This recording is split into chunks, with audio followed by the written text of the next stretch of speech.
Good afternoon, ladies and gentlemen. Thank you so much for tuning in. I'm Gautam from Startup India, and I'd like to welcome you to this information-packed session with actionable insights on marketing and communication strategies in a post-COVID market. With more people at home, we're seeing transformative growth in digital media consumption, which brings along an opportunity for small businesses to shine through. And to help make sense of this new development, we have an eminent group of panelists here who graciously joined us today. So, without further ado, let me introduce our panelists for the day. We have Mr. Manan Shah, who has joined us. He's an advertising marketing professional with over 16 years of experience working for many iconic brands like Airtel, Samsung, Dettol. He's built these brands over a successful career, and now he's the director of marketing at Truecaller. Thank you so much, Manan, for joining us. Thank you. Happy to be here. We have Mr. Rohit Kaushik, who's the head of product portfolio operations for South Asia region for Here Technologies.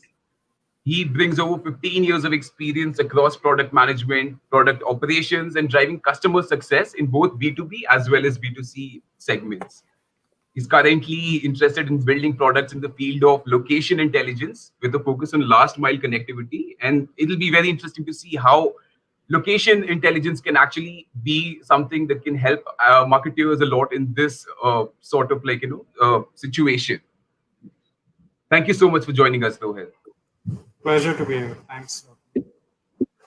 Also, we have Mr. Kunal Bansal, who's joined us today. He's the co-founder of Collar Desk.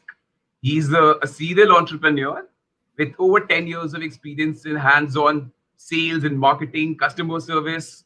He's built successful businesses from scratch without external funds, which is something most entrepreneurs, have a hard time doing. But we'd love to learn more about that from Kaushal as we go forward in this session. Thank you, Gautam, for my introduction. So as we begin this session, let's begin on a more general note. I would like to get your perspective, all of you, on what the marketing trends are that you're seeing in the market now. What large sweeping trends that we see in the market today, and how do we really adapt to them? So I'll pose that to Manan. Let's begin with you, and then we can go ahead and all our panelists can help us on this particular advice. So I think thanks for the question, Gautam. I think what this pandemic has taught us is nothing is permanent. Nothing can be this way. There is no this way anymore. Those who have, and I said this earlier also when we were discussing this, that those who have not figured out how to adapt have perished. Like I was saying earlier also, that consumers are changing their ways. For them, their priorities are changing, their environments are changing, and that's going to pose a lot of interesting scenarios for all of us, I would say. I know there will be a lot of businesses that will get disrupted, but those who do not adapt will perish, and that's what this pandemic has taught us, at least in terms of marketing, how we can explore new avenues, how we can stop worrying about will this work or not, and we'll have to take some risk, in fact bigger risk than we've taken earlier, and just find the right the right connect with our consumers, find the right things to connect with, and find the right media that we will use to connect with and build that relationship with our consumers. So I think a lot is going to change. A lot has already changed, and it's just going to be more and more interesting to see how companies are finding innovative ways to continue making their users' lives more enriching. Definitely. What you said, about the media preferences changing, is something that is very, very important, and marketers definitely need to be very wary of that and allocate their efforts accordingly. Moving on, Rohit, your 2 cents on the landscape now. Yeah, I think it has changed completely, right? Imagine a situation pre-COVID. Could you imagine that you are sitting in at home, for 5 months, 6 months, and we are still running a business, right? And that's where we had to change a complete approach. Even you have to make sure wherever your customers are, you have to provide your support to them, your services to them. So that social media played a very very important role, and also all your new technologies, whether setting up a web call or anything. So I think it changed significantly, but there are a lot of good learnings as well. Even if we go post COVID situation, there are a lot of learnings which can be taken from this duration and can be implemented. So I think we are looking forward to that. Definitely, definitely. Caution. Yeah. Yeah, would you like to add on to that? Like, what are the big sweeping changes that you see in the marketing, landscape right now, and how, like, you are adapting to that? Like, Yeah, what are right, the right. So I guess now digital is the king actually, because before COVID-19, like we know that digitization is just it was just an option for many businesses, but now I guess it's becoming necessary. So like as per latest data by McKinsey, due to lockdown or the new normal, India has jumped over around 5 years forward in consumer and business digital adoption. Like you can say banks have adopted to remote sales and service teams, and grocery stores have shifted to online ordering or the delivery as their primary businesses.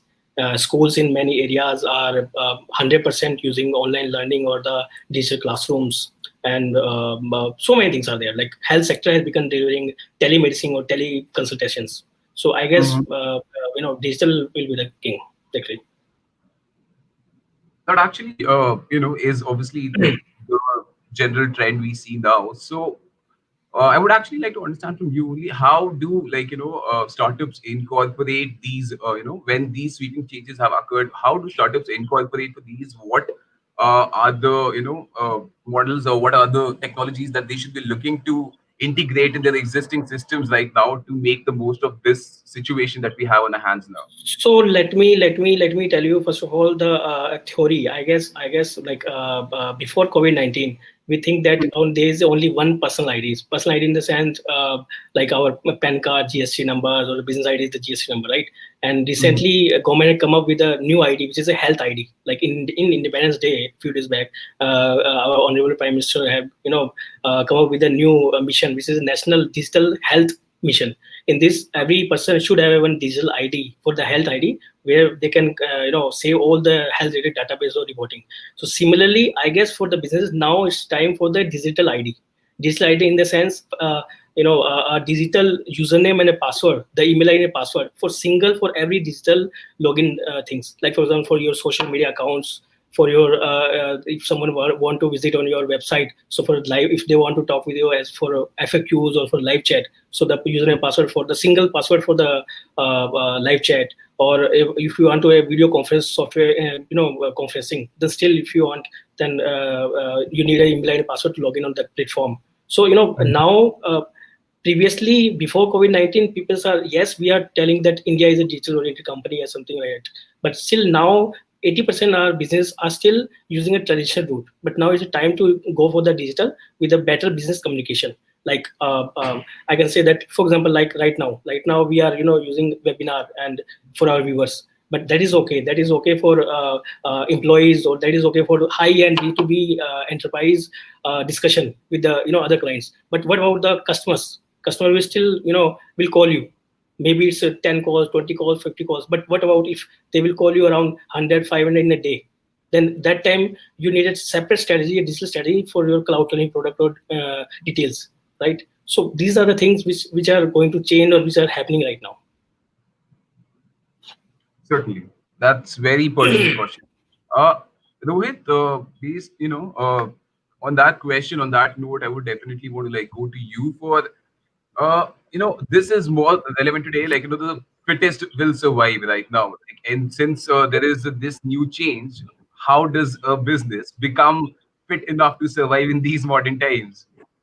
What do you think are the few measures our startups can like consider, like, as the first step to, start this journey?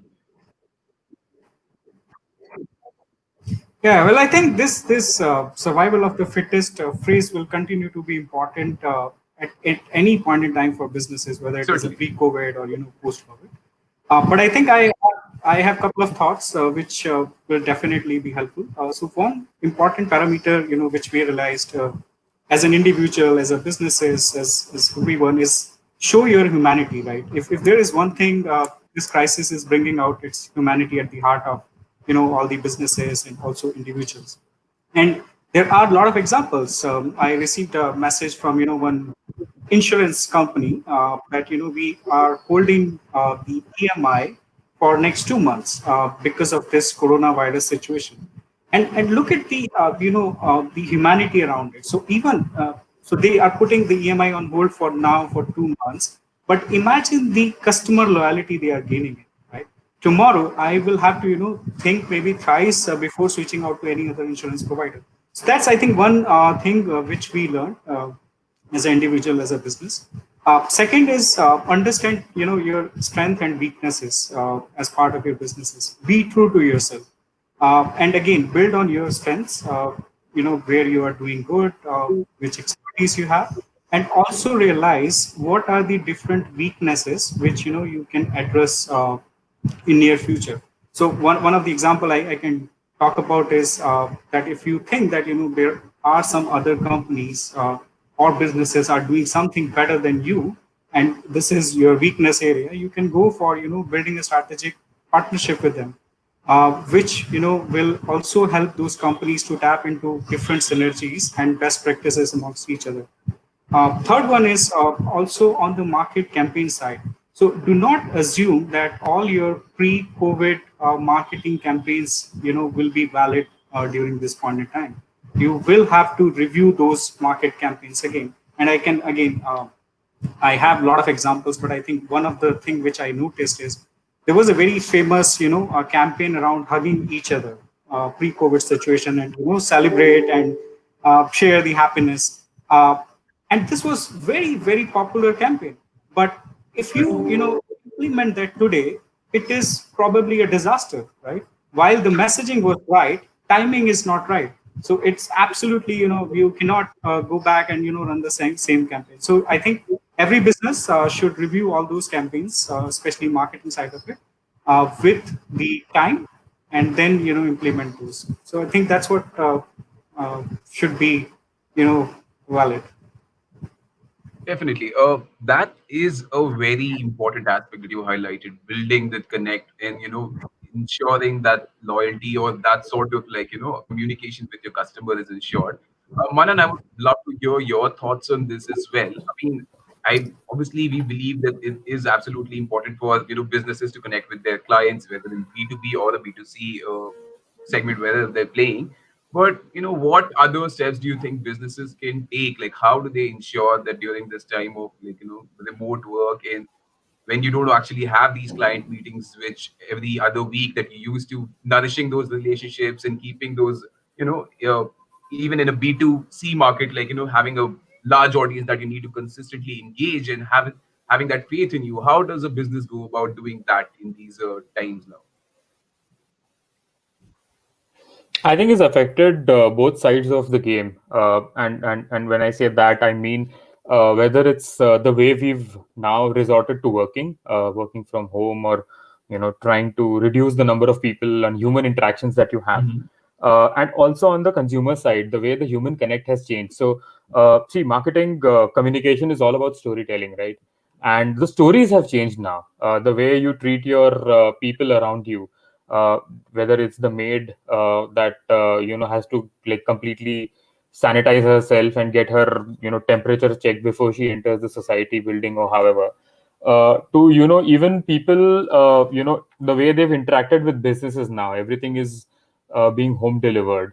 So when these human connections are changing, it also changes the language, the kind of narrative, or the kind of storytelling that you use as a brand. And like Rohit was saying, the campaign where you show people hugging each other and meeting each other and partying together, that's not going to happen anymore, at least not till at least I can easily tell you maybe not till at least the next 6 months or so. That's not going to work. So we will have to, as marketers, adapt to the way our consumers think and feel. And that's something that advertising taught me, that in every communication brief that we used to write when we were talking to our creative guys, when we were working on a campaign, this used to be the most important part, the section called insights. When you put in human insights into your creative brief, that is where the storytelling stems from. And I think the storytelling has completely changed because the human connect has changed. The way we have been living and now that we are forced to live has changed. So our sensitivities, our interests, our even our purchases have changed dynamics in terms of things that were high involvement for us, as we call it as marketeers, are not any more the same high involvement that we had at pre-COVID times. Those things have really changed the dynamics. I mean, this pandemic has actually changed the dynamics of the way not just our human relationships are, but that's also obviously impacted the way marketeers have to talk and communicate and still try to convince the user why they need this product. So uh, it's impacted a lot of lives and livelihoods in a way that they're now forced to adapt and find new ways to continue still doing what they were doing. Certainly. That definitely makes sense. Like, no, we have to be able to, this is going to be a two-way communication, and we definitely have to hear about what our customers are telling us and what are their needs in this time. So as to be able to build that, like, bridge over this gap that has, sort of crept into the market now. Uh, on that note, Kaushal, you definitely have a lot of experience in this customer service and customer delivery field. So I would definitely want to go to you for this. Here that the customer is king, how does the customer still like remain a king in this market, and what can businesses do to ensure that that is still sacrosanct? Right, right. So it's really a very good question, and in fact, it's a serious, valid question that if customer are living at home right now and they can't able to reach to the businesses, then how startups still be a customer centric. So for this, let me share you some of my examples which might help other startups who are watching us right now. So for one of my session is care for your customers. So what I mean for the care for customers is like by giving some indirect extra advantages to them. And I'm not talking about any kind of marketing stunt or any kind of attempt to gain a competitive advantage, but provide a genuine support. Like for example, there's one example of GeoMart. So right now GeoMart is offering, if somebody will buy some product the first time, they will provide a 2 pack of a mask, right? And there's a one company who are using our platform. They are providing a they are only into the car service portal. So in this, like whosoever is ordering on from their platform, they are providing a free hygienic pick and drop facility for their car service. And these are some of the example. And plus you can say for like the sales companies like us, we are providing a free you can the startup companies can do this as well. Like for example, give a premium package for some periods, so that after COVID-19 will over, they will try to use your services as a paid users. So just provide a genuine support to startups, because this is a good time to show your the honesty or your genuineness to the other startup companies, or other the users which you want right now. A second is around you can I can suggest you care for employees. Like, and I'm not here about and talking about salary justification or stop paying a salary cut, etc. But I'm hearing talking about the indirect help which you can provide to your internal team. Like let me show you one of my example, which is big healthcare industry. As soon as they know about the COVID-19 situation, they just quickly buy a platform from us, and they provide that number as a global helpline number. So if any employee is facing any kind of health issue, they can just call on that number, and directly the call will be patched with the the doctors or the patients, and then so the nurses. So this kind of things can be provided, can be done by other business too, to set an example of true care, or which definitely give a long term impact. And in the third suggestion, I can say meet your customers where they are today. So it means like if customer is a king, and if king is not able to come to your doorstep, then you have to visit King's home to serve your services. So it means if customer can't able to come to your own physical space, that in case you can provide a door, a doorstep for home delivery. Like similarly in healthcare center, you can provide one dedicated tele helpline number to handle queries and deliver medicine. And my fourth suggestion is save your money. That is practically a very dicey thing thought, but save your money, but without sacrifice customer experience. Because of COVID-19, yeah, I know that businesses are still focusing on the cost cutting, or how they always trying to reduce their cost right now. But that is okay. But for the customer satisfaction, do not lose that thing. And now the question arises, how we can balance these type of things. Like from one side we have to save our money to increase their business life cycle, but in other side we have to satisfy our customers as well. So for this I suggest, entrepreneurs should enable your business with a self-service model. Self-service model in the sense, like you can do a you can enable your business with technical things, so that without any human intervention, or without your sales team, you can grow. So like for example, you can configure automated IVS support to handle their queries. You can use your live chatbot or live FAQ section, so that they can, without any human intervention or without any extra cost, they can see and they can solve their problems as well. And if even in some part, you can use the video conference software as well. Okay, right? And you can configure without any human interaction, or without any saying extra cost, you can configure your payment gateways or online payment gateways, so that they can just visit and they buy the things according to their convenience, right? And for the education, like if you have any dedicated support team who are educating any kind how you use the product, or how they use your that whatever you are buying and selling right now. So for the apart from this, you can for this you can use your video tutorial help deck tutorial. So it means anything which is best suitable to your business, you can do it right now. So but without any reducing your cost, and with capital of your customer experience. So these are So my 4 points are there, like care for your customer, care for your employees, save money but without customer experience, and visit. If customers are not coming to your home, then you just need to visit there. see, on the thought of saving money, that is something obviously everybody is very wary of right now. Like, Right, how do you thoroughly, like, how do you do, you have slashed budgets now, or even with marketing, right? So, how do right, you go about budgeting for all the new, avenues that we're talking about, these implementations?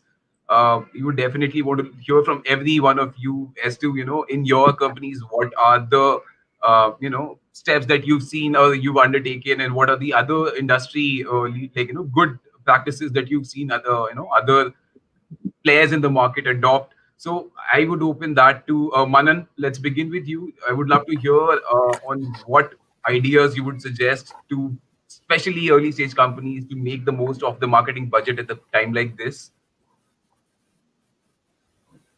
My first and most important suggestion would be hire only as many as you need. Never end up bloating your team. Never end up hiring more in terms of getting some future plans in place. Always try to optimize your resources. These are people and their lives that you're dealing with. uh, you have them on board, and one day when you see a pandemic like this hit, and it's a surprise for all of us, but be aware that these surprises will continue the way our world is developing.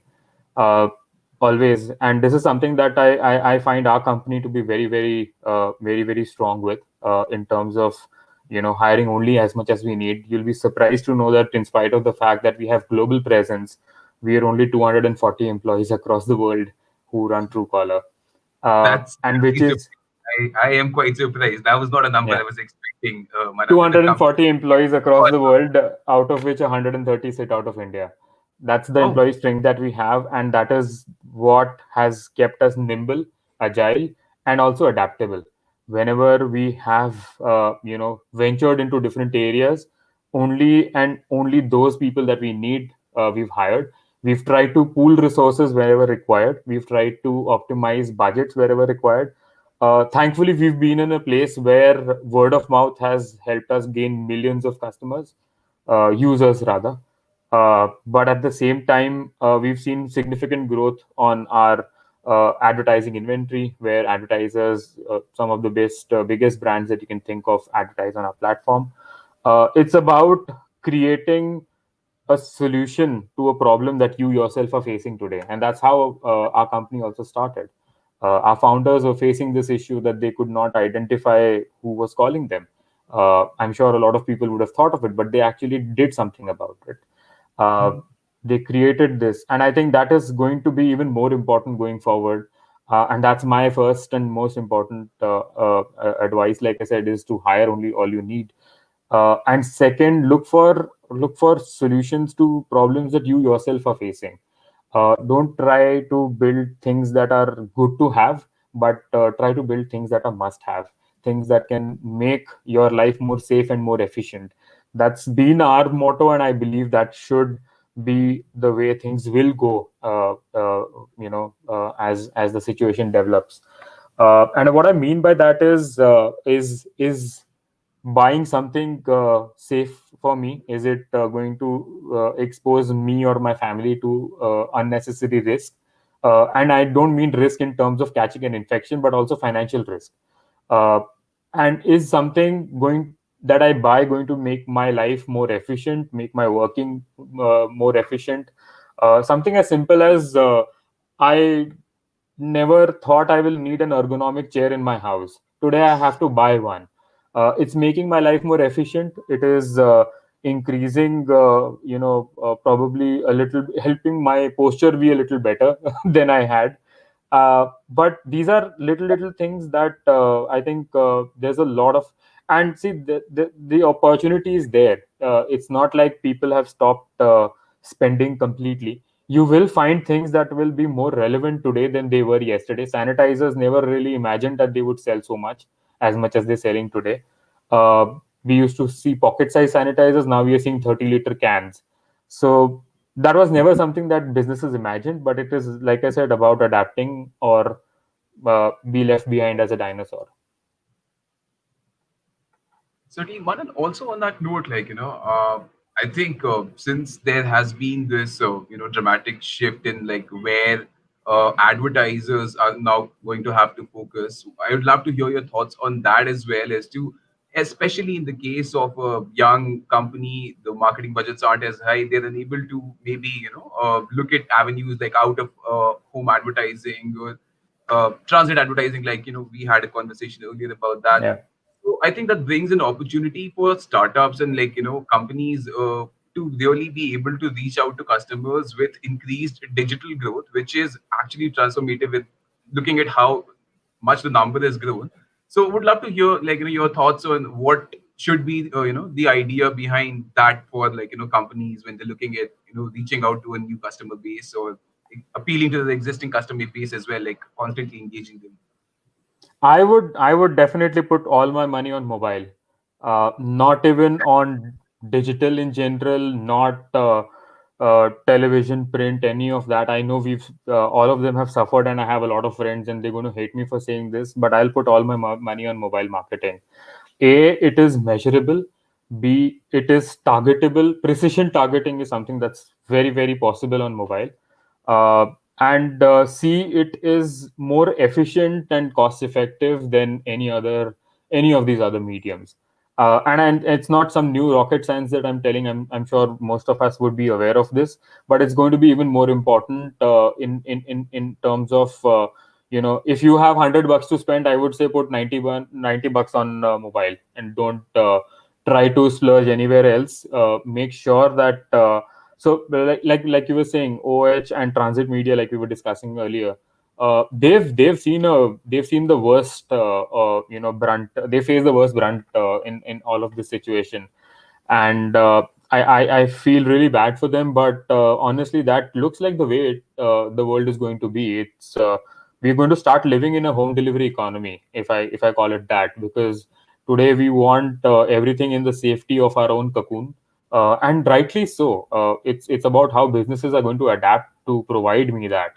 Uh, and so I would, which is also what is going to again reinforce the fact that mobile is something that's still going to be with you. You might not see a billboard outside somewhere very soon. I have not stepped out of the house for quite some time now. I just realized that. Sorry, but at the same time, I feel that there are a lot of other possibilities, and I like I said, I would put all my money on mobile based marketing, whether it's whether it's got to do with precision targeting, whether it's got to do with getting the most bang for my buck. It's a space that's getting cluttered, but there are really smart ways in which you can actually make a huge difference, and we've seen that ourselves. I mean, if even if and what we've tried successfully with our own campaigns in Truecaller is that when we're doing something on social media, for example, recently we did a campaign around celebrating true heroes, hashtag true heroes of the pandemic, people who've helped you survive the pandemic. We augmented that with our own advertising inventory on Truecaller. We augmented that with notifications on our own app, and we realized that the traffic that we were able to push to our social media pages where we were hosting the campaign itself was many multiples of what we ever did previously before we tried this approach. And we've tried it with a couple of campaigns. We've tried it with a lot of features that we've launched, and we've seen the power of this. So I would say CRM definitely, mobile based advertising definitely, and then augment that with building properties, IPs, or whatever else that you want to do on social media. But you will definitely need the support of mediums like this to really get that impact, to really be able to measure how much actual reach you're getting, and not just people pressing the like button. You would definitely, like, I am 100% behind you on the spend all your money on mobile, because in any way, like, even before COVID, I think most people, when they were outside their homes or traveling, they were still looking at their Yeah. phones. They had stopped looking like at these billboards, probably like this. I think that So like change we was a were long time ago. This has definitely like given that, li- sort of like we were final push. discussing the other day, before COVID, I used to think food business is recession proof. I changed my stance. I think mobile advertising is recession proof now. Definitely. So Rohit, I'd like to come to you on the similar question. I think we've diverged quite a bit from when I actually asked that question to Manan. So I'll maybe just like put that forth again. The strategies and what ways you've seen of like businesses should be changing, especially at your, like, what are the shifts that you have experienced and done or implemented, and what other leading players in the market have been doing. So your views on that? Yeah, so I think thanks, Manan, for endorsing this. I would, agree that mobile-based advertising is a future. And as we, represent a location-based company, so there is a concept, called location-based personalization. And this is nothing that all your personalization campaign you are fitting into a location-based. So through location, we are able to better understand where consumers have been, where they are, and where they are going, right? Which paints a clearer picture of who the consumer is. That reveals the patterns and enabling predictions. And then startup or businesses, any business, and as I mentioned earlier, that location is everywhere. These businesses can then leverage this location data and services to improve, their data science and get better understanding to, run their campaigns. These campaigns can also be tailored specifically based on whatever data you have. So I think that's the future, and we are doing a lot of campaign around this since ages in terms of how location can help businesses. And you can imagine a situation today that almost all the businesses, all the emerging businesses, location are very important component in all of these. So Rohit, in it's very interesting. I actually want to learn more about, like, how do we personalize such say we have a campaign, how do we personalize such campaigns based on location data, which can maybe even in a period like this is probably going to help us, like, with there's obviously a lot of data as to where a geography in a geographical location, what are the prevailing conditions, and like just like your thoughts on how that data, or how the technology can be leveraged by even small companies to really amplify their campaigns. And I can give you an example, right? So right now, you are receiving a lot of messages, which is obviously personalized. Hi, Mr. Rohit Kaushik, we have an offer 50% on Domino's Pizza or something like that. But it is a random campaign, right? Maybe based on, sometime you visited a store, Domino's Pizza, and you're getting those messages.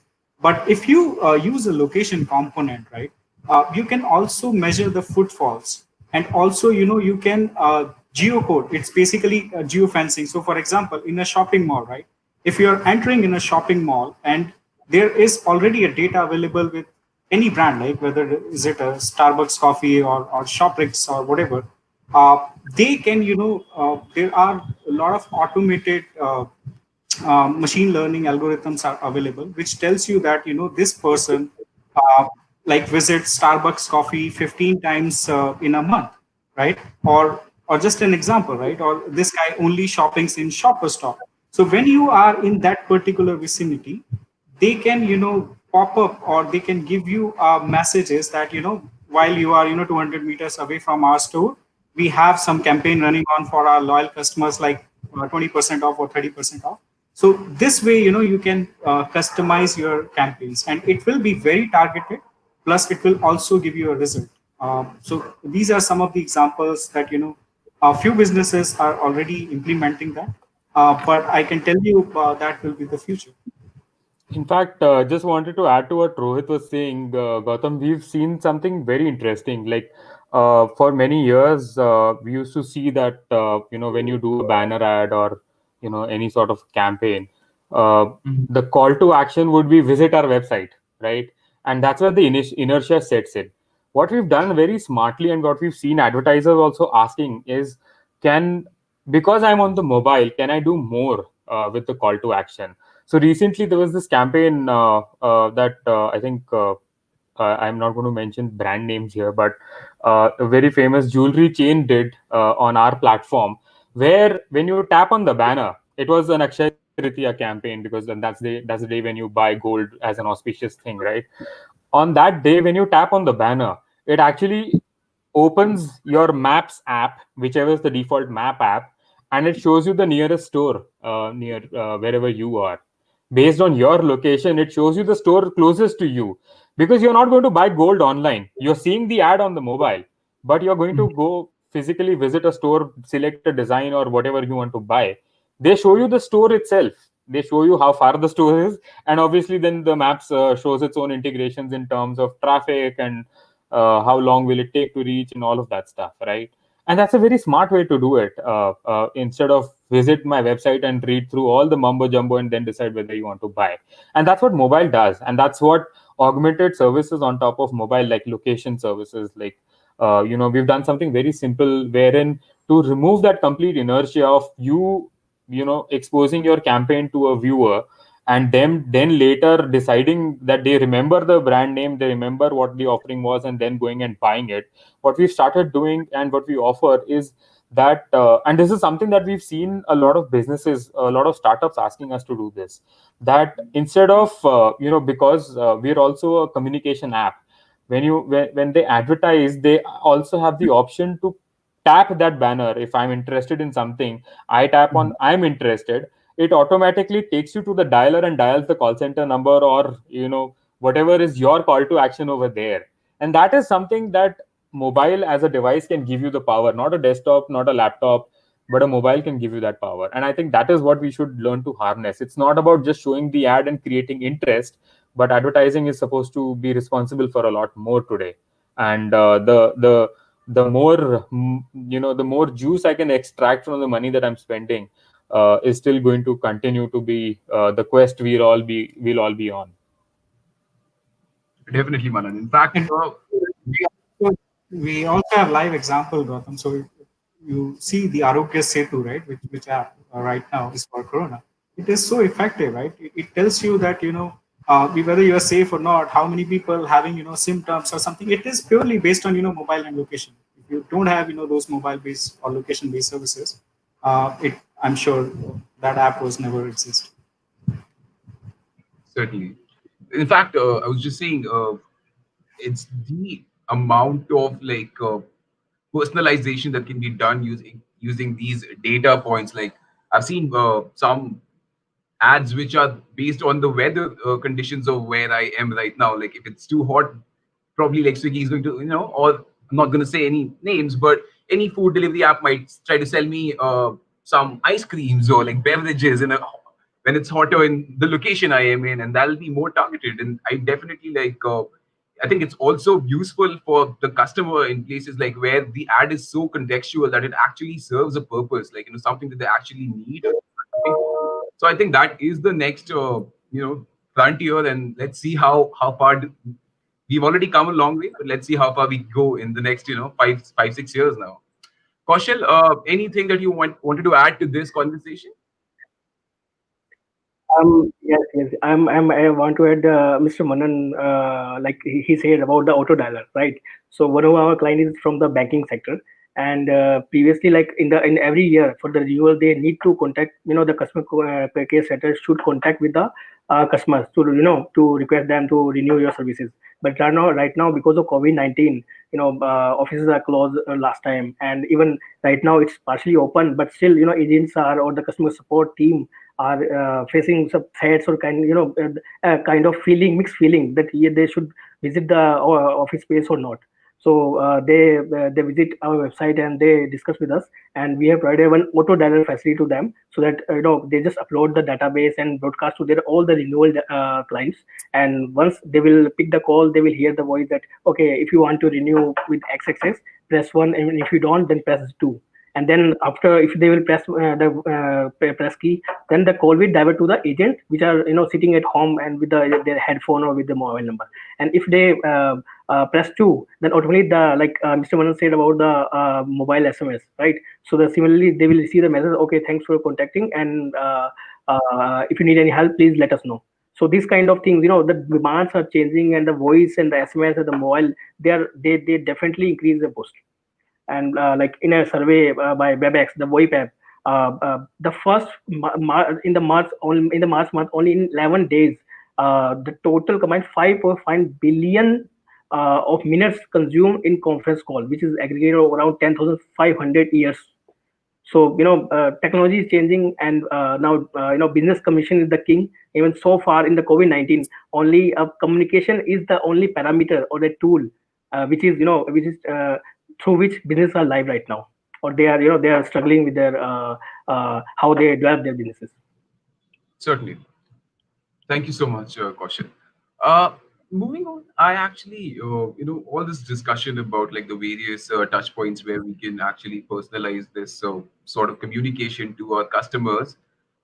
Manan, I would want to talk to you about. We've seen these when we are looking at like, any leads or who our customers are, we draw like a chart of where exactly what are the touch points that the communication happens on the whole journey of someone from being a prospective customer to actually buying something from us. And there's so many touch points here. I believe like in this time, that becomes more important for us to realize, okay, what exactly has changed, right? Like, where were my customers coming from earlier? Where are they coming from now? And where exactly has the change occurred? So that might actually help someone being able to pinpoint, okay, these are the steps that I might take now that could potentially solve for this particular solution, problem that like this has come about. So love to hear your thoughts on that. How do you think that might be able to help companies in a situation like this now, and your take on it? So, okay, this is basically what we learned in MBA class, Marketing 101, the path to purchase, right? If you look at the entire spectrum that a consumer goes through, whether it's investigation, consideration, all of those jargons obviously thrown in. But I think what the pandemic has affected most is consideration and evaluation as two steps in terms of path to purchase. Because today I might give up brand loyalty for what is available to me, what can help me right now. I might give up, buying a brand A versus which I'm loyal to, versus what is available easily as brand B. Uh, if my if my e-commerce company has something which is out of stock, I will consider other brands also. So that dynamic has changed, and the whole game is now about being available, hence distribution. Being price conscious might still again take a backseat, maybe not for everyone, but for most people in who are already shopping online, they might still not change their, I mean, they might still change their priority to saying, if there's a price difference, but I'm getting something quicker, something, like I said earlier, if something makes me more efficient in this time, I'll go for it. I mightn't And I am a brand guy who's saying this, that brand consideration might take a dip in these times, and I've personally seen it. If I'm going to order groceries for my house, and I had taken up that responsibility, uh, if I don't find my favorite brands that I usually buy, whether it's commodities, whether it's even dal, atta, chawal, whatever else, it's going to be flexible for me now, because uh, and this is still something that you'll see continuing as a phenomenon. We might say that we've unlocked and we're back in business and things are going back to normal. You'll still find out of stock written on so many products on your favorite e-commerce platforms, or it will say not deliverable in some cases. The That's where I think the dynamics have changed, and it's more to do with how you can make sure that your product is available, and how you can make sure that you're still on the top of mind.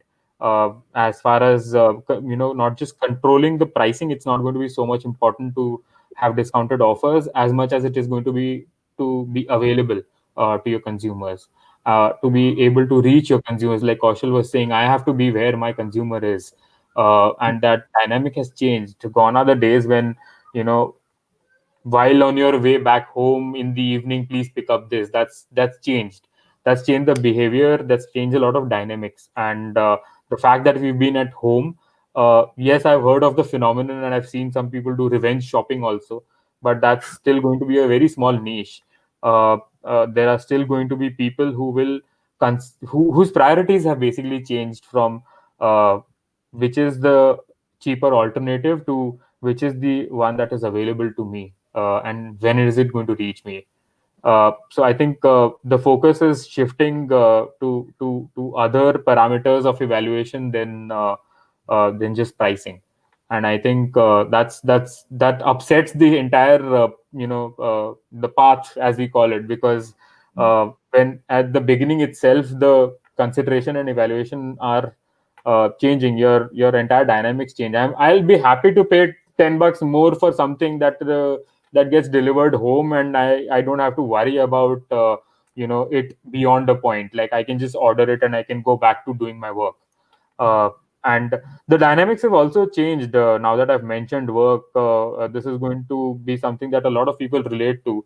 The sanctity of work life and personal life has also been destroyed, if I call it that. Today, since we are working from home, it's like घर पे ही तो है, कर ले. It's that dynamic that is also disrupting a lot of things, because I don't know if you guys have experienced it, but I've heard it from a lot of people that this whole work from home has actually increased the amount of work that we used to do. And I used to literally do this when I stepped out of office. I would basically put all work in office and leave, and then it's my personal time. That dynamic has changed. So now, with the amount of pressure that we have, and the inherent sword that's hanging on your neck, that if you are not productive, you will be chucked out, is obviously affecting everything else in terms of your purchasing behavior, in terms of your interests in certain categories. And like I was saying earlier, not all high involvement categories, as they used to call it in marketing terminology, remain high involvement categories anymore. This has changed a lot of that, and it's about understanding these dynamics. It's about getting insights in this new changed world, and find ways to get your consumers be interested in what you're selling. Thank you so much, Manar. In fact, one of the things that you talked about, how customers might actually prefer something if the usual brand that they would go with is not available or not, there's a lot of limitations, obviously, with so many things happening. The idea comes in that loyalty is also something that companies have built over time. How do they retain this loyalty? And I would definitely want to hear from all of you here that what are some of the ideas that you would suggest are companies to retain that loyalty or build that loyalty in a period like this. I think it's still going to be about when are you as a brand going to be in my time of need available. It's going to be about that. And I know of so many jokes that people made when the lockdown started, that this company should change their tagline to out of stock. So uh, it's like I said, the way we used to measure loyalty and we used to try to build loyalty is going to be a little different. And it's again not going to be just marketing responsibility, because this involves distribution, this involves supply chain, this involves a lot of other dynamics into it. But yes, as a brand custodian, as a brand builder, if I call it that, it's like I said, it's going to be very different. That we will look at how brand loyalty is built in this era, uh, uh, and it's for me personally, it is about which brand was there when I needed it the most, not about the pricing, not about so much in terms of quality and otherwise. I mean, those will still continue to be important, because if I'm buying something which I'm going to consume or my family is going to consume, I will obviously be conscious of those, but it might not be the number one priority for me. It will continue to be maybe number two, but the fact that it is something that is available, it is uh, you know uh, uh, something that can reach me on time and can be there in my time of need. That's probably going to be the brand that people will remember when this time is over. Rohit, would you like to add anything there on this? I mentioned my first example with that, that that insurance company is a classic example, and this is where that the loyalty comes in right now. And I can tell you that I will never think of changing my insurance provider just based on that one SMS. And I was not even in the opinion to hold my EMI because I'm ready to pay. But that one message, I can tell you that I will be loyal to that brand for at least until I remember. So I think I endorse Manan's point on that. Certainly. I mean, that is obviously that sort of communication builds trust and builds compassion, that shows compassion from even companies caring about you. That I think while a lot of companies might do that, the expression of that is also quite important, which is rightfully said. Caution, anything you would like to add there on loyalty? For loyalty, I can tell you like what we have done with our existing customers. So previously, we are taking the monthly or the yearly subscription packages to our clients. But right now, that because of the COVID-19, or I can understand that people or the business are stress, taking some stresses regarding the basically for the amount part. So we have conveyed them that okay, you can do it for as a pay per use basis. So for example, right now because of COVID-19, code flows are very less because like we are providing a cloud contact center. So because of this, like they are facing the issue to pay the amount around 2 lakh 3 lakh rupees per month. But apart from this, we told them that okay, do it for the pay per use basis, and still you can pay it after 1 month or 2 months. So till the COVID-19 is there, we can do it like that, and then you can shift to the old packages. So that we are providing right now.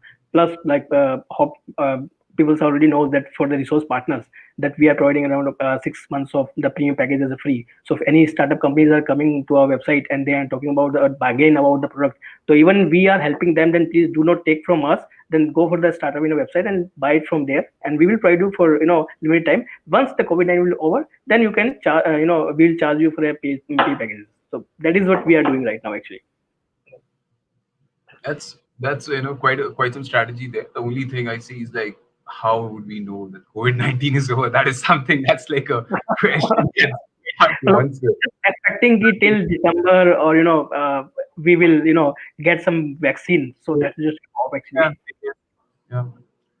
Uh, that's actually been like so many points that we've discussed over the past about 15 minutes. We're actually quite close to the end of our session, so I would want to go to each of you and like ask you if there's any closing remarks that you would like to anything you think is something that you would like to add, that you would want our entrepreneurs today to walk away with some information. Now's the time, Rohit. Yeah, I think maybe a couple of things. So one is, as I mentioned earlier, customer centricity. So you have to make sure that you are in very close contact with customers. You are providing a support wherever they are, whatever medium it has to be. But you have to make sure that you are aligning with your customers, and ensuring that even if there is a change in your business priorities or in plan, your customers are well aware and involved. Second is, and which is, I get a lot of time disturbed with, hearing a lot of news is that people got fired, this company fired this many, these. So I think invest on your people, and these are the resources who will give you the value out of it. So there is no company, without people. So ensure that you invest on people, understand their pain points, and build on those. So these are two things which I think every company should follow. Manan, your thoughts? Um, I would basically reiterate a couple of things that I've said earlier. Uh, Invest on people, like Rohit said, but only hire as many people as you need. Don't go splurging your funding into extravagancies. This is not the time for it, and there is never actually a time for it. We've been around for 10 years, but we have 240 employees, and we're pretty efficient and pretty agile the way we are. Adapt. Always make sure that you have a tiger team, as they call it, which is flexible, which is adaptable, which has a specialized focus on avenues that you want to focus on, but is also a team that can adapt quickly and change to a scenario like this, and help you sail through those times. uh, I mean, for as far as adapting is concerned, make sure that your business model is also flexible and adaptable. I mean, today 5-star hotels are delivering food via Swiggy and Zomato. Why can't you adapt to what this world is, changing into? I don't Sure. see a reason for that. Uh, uh, and the third and the most important thing, like I said, uh, human connections, human interactions, human dynamics are changing, and so is the narrative, the conversation, the campaign ideas, as we call them, have to adapt to that. uh, Nothing new that I'm saying over there, but it is even more important in this situation where you have to be more sensitive, more focused towards what will actually work and what will not work. And Yeah, and be, I mean, try to be as much not out of stock as possible. That's what I would leave you with. Certainly. Thank you so much, Manan. Kaushal, any closing words? So yeah, so for my message is for out of those viewers who are facing any kind of business related things or facing any financial crisis. So I just want to say that do not lose hope, because if you are trusting in your idea and you have already invested so much day and night in your idea, please do not lose hope. And even still before COVID-19 or right now, you are working till 3 to 4 a.m. or and still getting ready for the work for around 9 to 10 a.m. Then please do not hope, because I totally understand that what is bootstrapping, what how you can build your product and what issues you are facing right now. But if I can do it as a bootstrap company and we are struggling with this COVID-19, then I guess you can do it too. So there is no difference that we are different from others. So that's it. One thing that Gives I'll you add advice over that here. really works to stick by. Yeah, That yeah. actually reminds me of a quote that I read, and that made a lot of sense to me. That you never let a serious crisis go to waste, because Right, in every crisis there is an opportunity. right, And right. what I mean. Like, all our startups today, they have an opportunity to do things that they haven't done before, try out new strategies that they haven't implemented before. Because Right. now is the time when you can't really, sit with the old strategies now. You have to do something new. And I really hope that this session with our experts here today has given you some sort of insight, some new things that you could possibly want to try out and see if they work for you. And if they don't, try out something new, right? So I hope that this has been a very engaging session for all of you. I would sincerely like to thank all of you for spending your time with us. And I would really like to thank like all our panelists here for taking out the time to, help us and like, help our young entrepreneurs make sense of this new landscape. Thank you so much, and we would look forward to having you again on a similar session with more insights as we see how the market progresses. So thank you so much. Thank you. Thank Pleasure. Thank you, guys. Bye. Bye.